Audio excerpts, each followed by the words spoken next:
Hey folks, David Stewart here.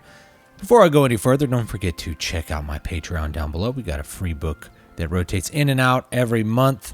I've written a lot of books, so you have the opportunity to get a lot of free books as part of that membership, as well as joining the exclusive Discord. Now, should you buy the Oblivion Remaster?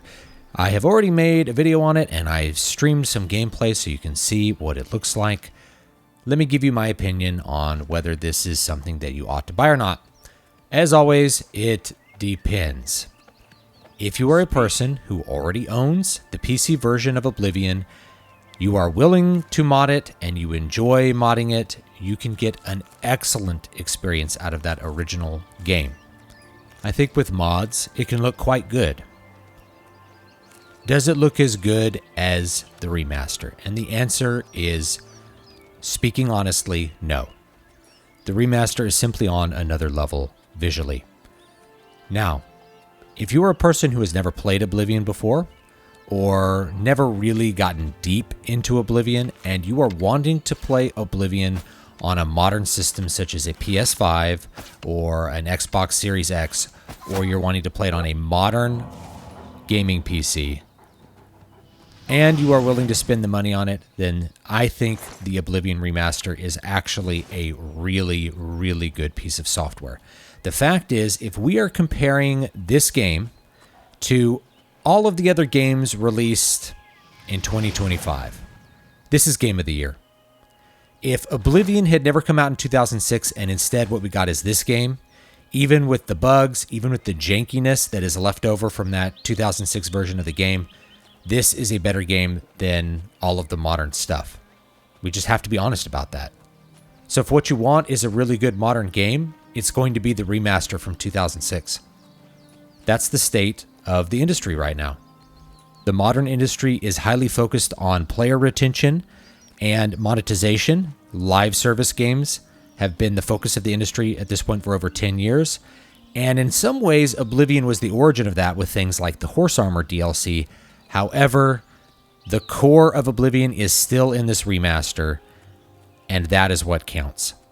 That core design, the art, the approach to the lore, the emphasis on exploration, the freedom of gameplay, these sorts of things are just not present in modern games. So if your point of comparison is other modern games running on Unreal Engine 5, then this is absolutely worth $50 or $60. If you are a veteran Oblivion player and you're not that hyped to come back the way that I really wasn't prior to actually getting the game and playing it, then I think this is a really easy buy at around $25 to $35. If this game is $25, it would be a no-brainer. And here's another way that I can explain this. It looks better than modded Oblivion.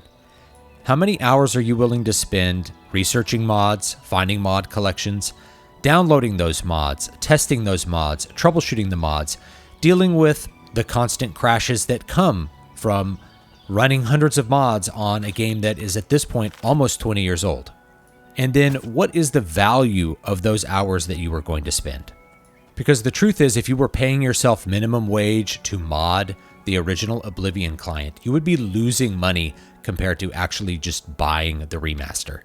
If it takes 4 hours to download and install and troubleshoot the mods, maybe from just one mod collection, you're not going to go crazy.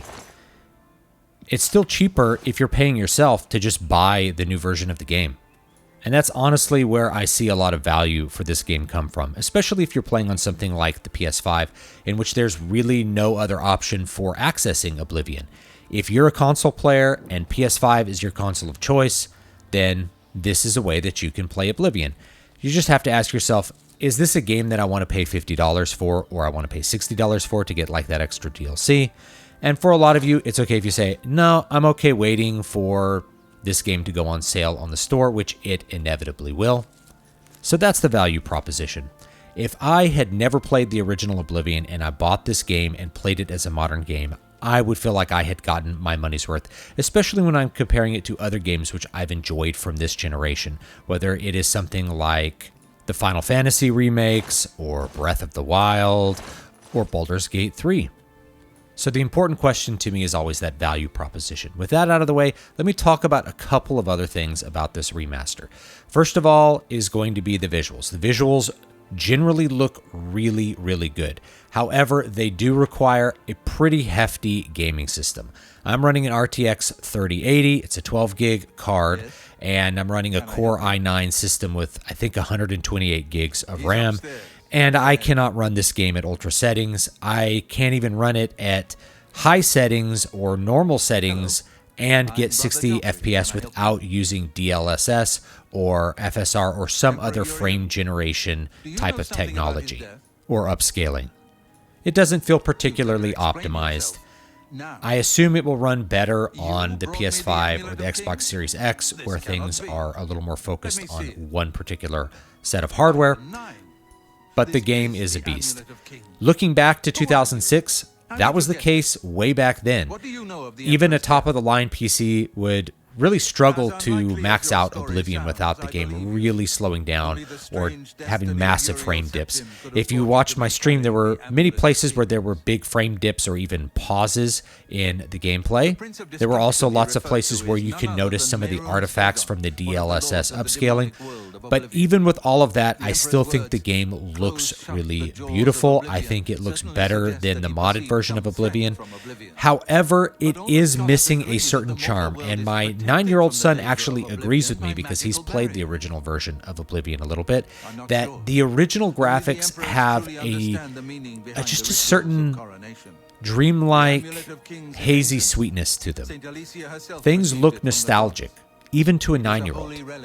And you lose something about the aesthetic value of the game when you go into the Unreal Engine 5 and look at things in that super high crisp fidelity with all of that realistic lighting.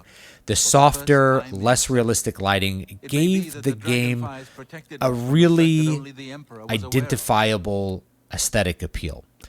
With that being said, though I do think we've lost a little bit of the beauty of the game, I think you gain a lot more with the modern technology.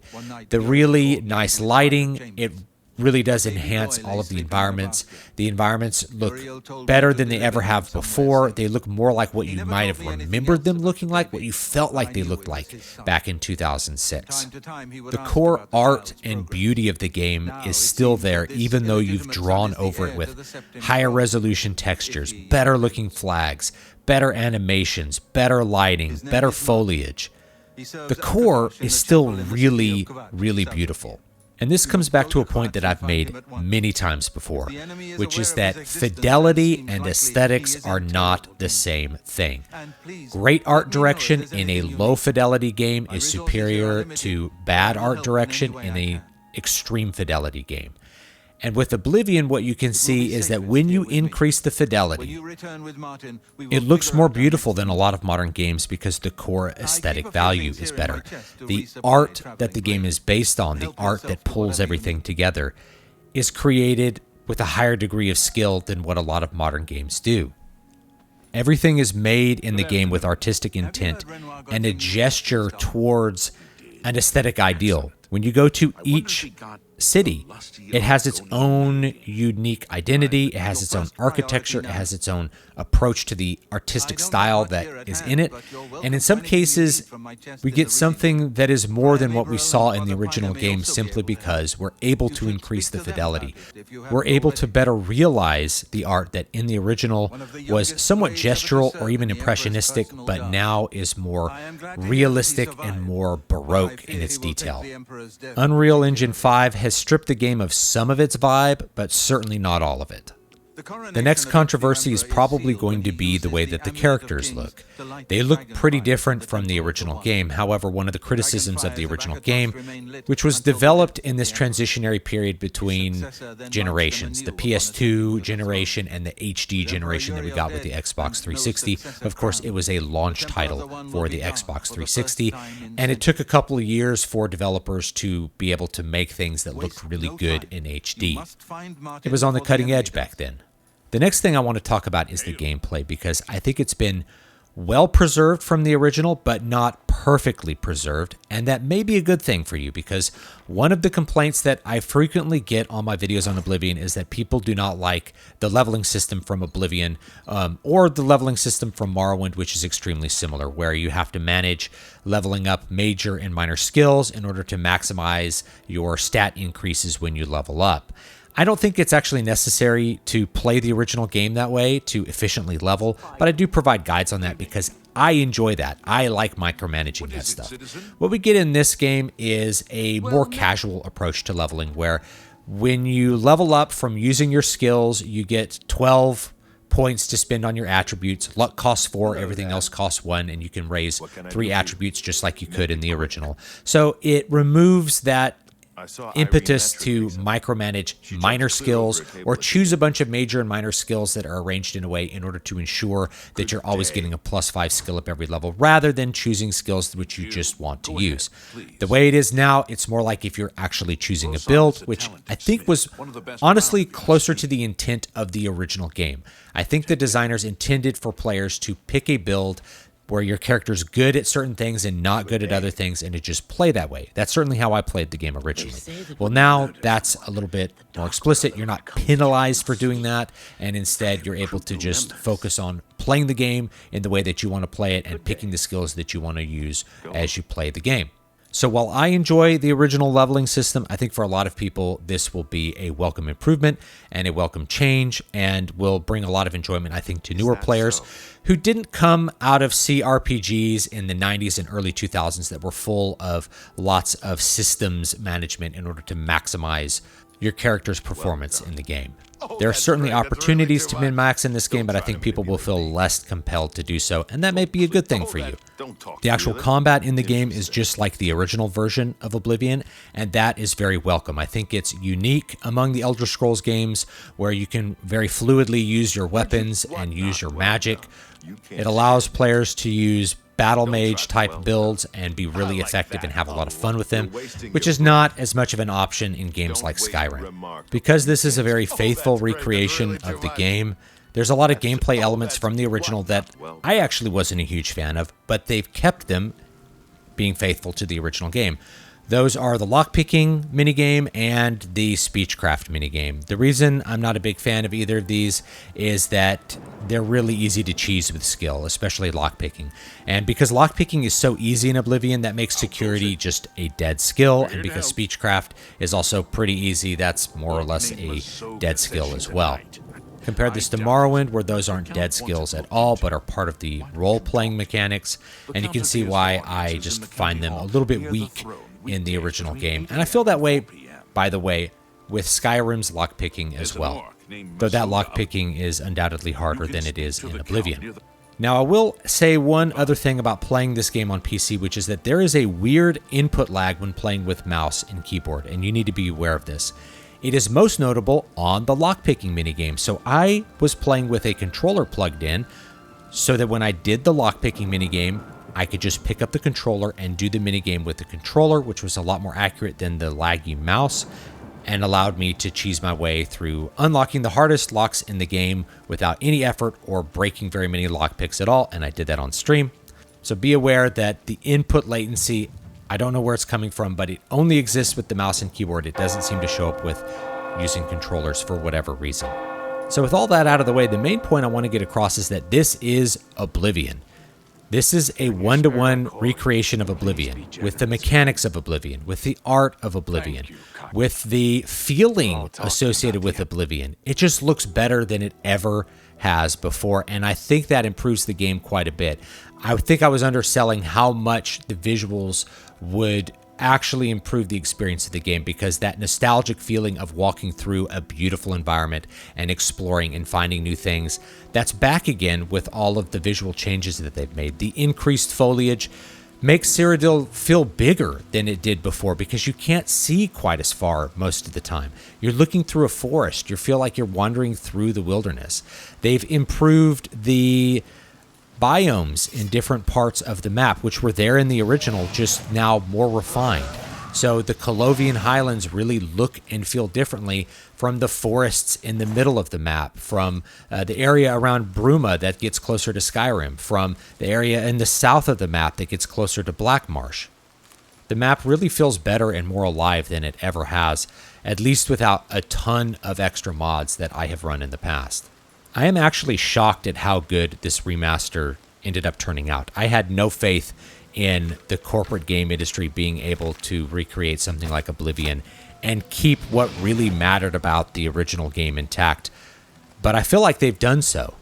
It's missing a little certain something from the original with that bloom effect, but it gains so much more that it's hard not to say this is the best version of Oblivion that you can play if you have the option.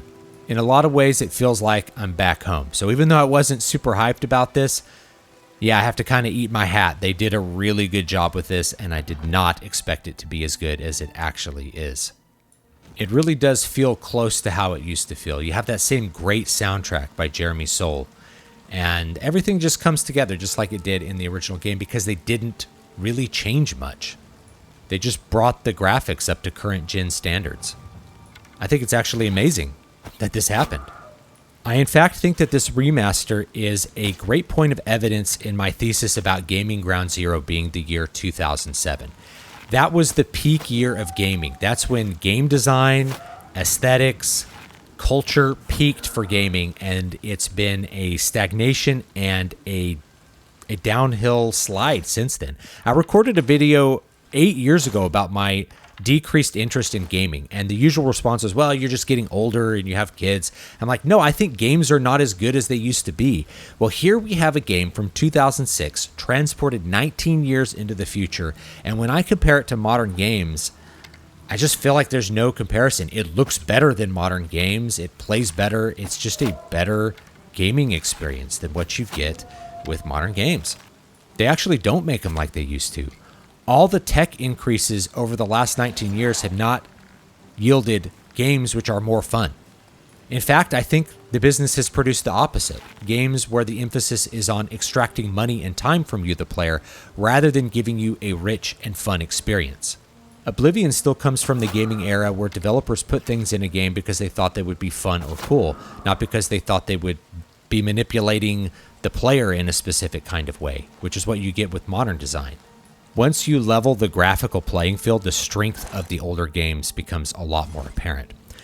I also want to, in this video, I guess, discuss the difference between a remaster and a remake. In some ways, this is a remake, but in other ways, it's a remaster. It's very true to the original. I think the best comparison is probably the Demon's Souls remake. You redraw the graphics with modern standards and high fidelity, but everything else is pretty true to the original.